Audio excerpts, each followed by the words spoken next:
Kendall, joining us on the Farm Bureau guest line. Good afternoon, Kendall.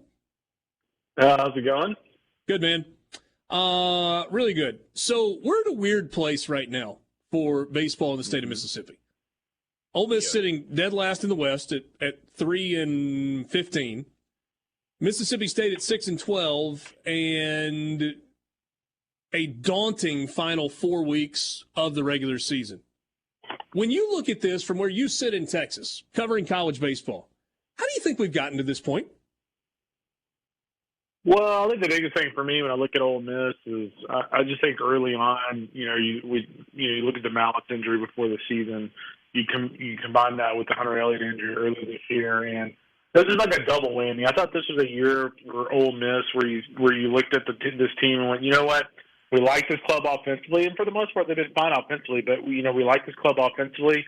But outside of Hunter Elliott, there's some question marks, like guys like Grayson Saunier and Xavier Rivas, like they really have to prove it. And when you take Elliott and Mallett out of the equation, that changes the dynamic of that pitching staff. And so they were just behind the eight ball a little bit at the start of the season. I mean, if you would have told me they'd have this record, I would have thought you're crazy. But still, that's kind of how it got kick-started for them.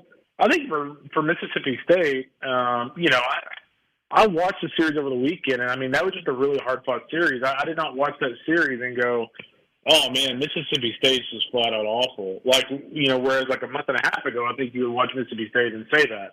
I think that was just a really hard-fought series. And so, I think when you look at these two teams overall, and I look ahead at the remaining schedule, you look at Ole Miss with 3 wins, Mississippi State at 6 wins.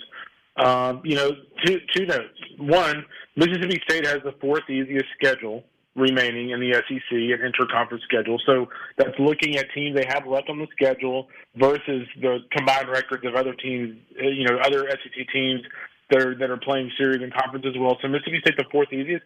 Unfortunately, when you look at that, I mean that tells me they've got a pretty tough road ahead. I guess the only silver lining for an Ole Miss fan is they have the easiest schedule remaining of anyone in the Southeastern Conference.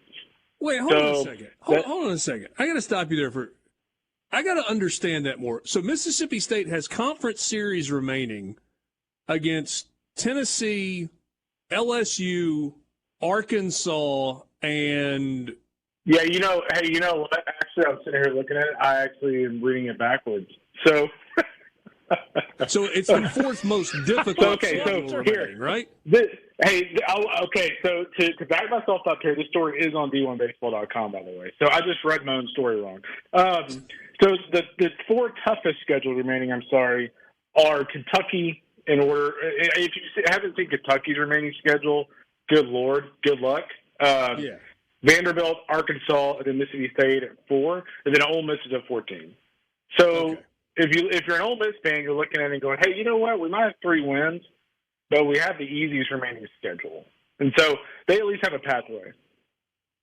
For Mississippi State, it's at Tennessee, Arkansas at home, at LSU, and Texas A&M at home. I mean, that's brutal. I think they can split those 4. I think they're going to get Arkansas in a good spot. Arkansas is not playing very well right now. They did not play well at Georgia. They did not play well midweek. We'll see what happens against A&M this weekend. So I think they're going to get Arkansas at a good time.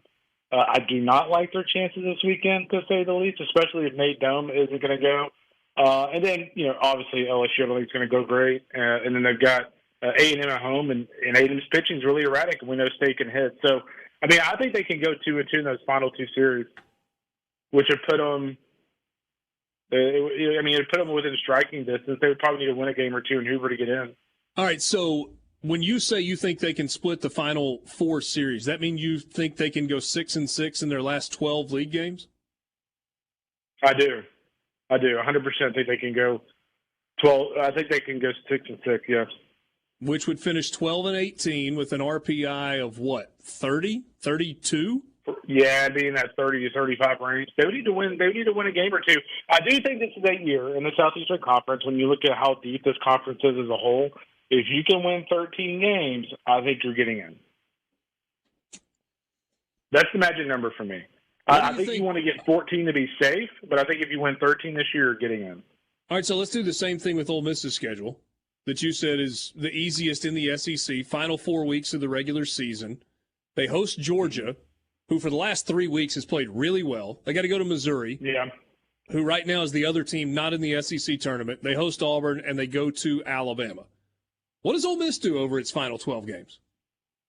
I think they. I mean, this might sound kind of crazy right now, but I think they win 3 out of the last 4. So I think they win the Georgia series at home. I think they win Missouri. Missouri, speaking of bad spots, Missouri's in a really good bad spot right now. And I just think Auburn's one of those teams that, like, I think Ole Miss actually kind of matches up well with, because Auburn struggles with the same things Ole Miss struggles with. And if I'm the home team on with 2 similar teams like that, I think you win that series. So I actually think they win 3 of the last 4. So that's 8-4, 11. roughly, and 11 is not enough. They would need to get to. They would probably need to get to Saturday at Hoover. Yeah, or certainly Friday. Certainly is a difficult path. Tall task, but Ole Miss certainly has a history of playing well at the Hoover Met. Yeah, that's true, I suppose. What's the series that you're looking at this weekend that really stands out for you? Well, I mean, I think you kind of start with Arkansas and A&M. I mean, I think when you look at that series, that is a series that could be a tide turner for A&M in terms of their hosting chances. Right now, they're not in the mix at all. But, I mean, if you win that series, you're talking about they would have a series win on the road against a top 10 RPI team in 5 straight SEC series. It's so strange. Like, I talked to A&M people I know here around Houston. They're like, oh, man, we're a bad baseball team. But they've won 4 straight SEC series. So, like, I don't think they're great, but, I mean, they're certainly not a bad team. I think Kentucky and Vandy, I mean, when I look at Kentucky's remaining series, I actually feel like this is like their most winnable one in terms of how they match up with teams. They're catching Vanderbilt at a time that Vanderbilt does have a couple injuries on the mound. Carter Holton has kind of been in and out a little bit. They've had some other arms in and out. Kentucky goes on the road to Vanderbilt. That's the other big one for me. I mean, Kentucky needs to find a way to steal this series this weekend. And it's kind of funny, they're the number 2 team in the RPI right now, and we didn't have them as a host because I think they lose every single remaining series this season. I think Georgia and Ole Miss is really interesting. Georgia, if you look at the last 3 weekends, they almost took a series from Florida. They took a series from Kentucky, and this past weekend they took a series from Arkansas. And then now they go on the road to Ole Miss. So this will kind of tell us, like, hey, has Georgia turned the corner, or is this kind of, Ole Miss's launching pad, so to speak? And you know what? And the last one for me, like, I'm not just going to totally give up on Mississippi State. Like, I do feel like they've played better the last few weeks. They can certainly hit. But, boy, against Tennessee, I mean, Tennessee's moved Chase Burns back in the bullpen. He's been electric back there. I mean, they're playing with a lot of confidence. I mean, they've scored, like, a bazillion runs in the last 3 games. By the way, because you've referenced it a couple of times, the closing 4 weekends for Kentucky, at Vandy, hosting South Carolina, at Tennessee, hosting Florida. That's how it finishes out for Kentucky. Good luck. Good luck indeed. Yeah, I mean, I think they lose. I think they win 4 more conference games. SEC Freshman of the Year. Charlie Condon at Georgia. Granted, he's a redshirt freshman. Or Ethan Petrie at South Carolina, true freshman. Oh, I would go with Petrie. I mean, I think when you look at what he's done this year for that team, you take Ethan Petrie off of South Carolina's club, they're still a good team. They're not who they are. You look at his base percentage, OPS, home runs, RBIs. And the other thing for me when I look at Petrie, like, he's just an overall athlete. I feel like Condon is a really solid hitter. He's kind of a one-dimensional player, whereas Petrie, is a pretty solid defender. And when you look at his approach, I kind of go back to his approach against Paul Skeens a few weeks ago when I was watching them.